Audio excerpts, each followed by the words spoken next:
شو الفرق بين الذكر والرجل؟ فروقات كبيرة وعديدة. شوفي، الذكر يريد أن يحب، لكن الرجل يعرف كيف يحب ويمنح الحب. الذكر يريد الاهتمام، لا، الرجل يمنح الاهتمام. الذكر يجرح ثم يكتشف أنه أخطأ فيطلب التغافل. الرجل لا، يثمن أقواله أفعاله، ولما يغضب يعرف كيف يتعامل مع من يحب.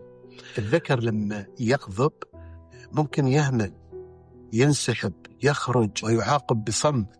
الرجل لا، يهدأ، يستمع، يحتوي، يواجه. الذكر يعامل شريك حياته أو المرأة بامتلاك، أوامر ونواهي وفرض. الرجل لا، يفتخر بشريكة حياته، يدعمها، يحتويها.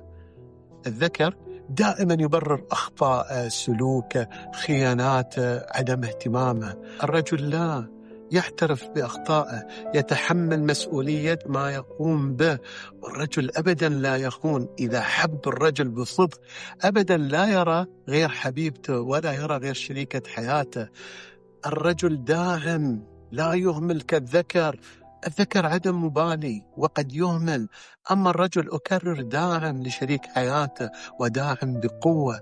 هناك فروقات بين الذكر والرجل، فإذا أردت أن تختاري فاختاري الرجل لا الذكر.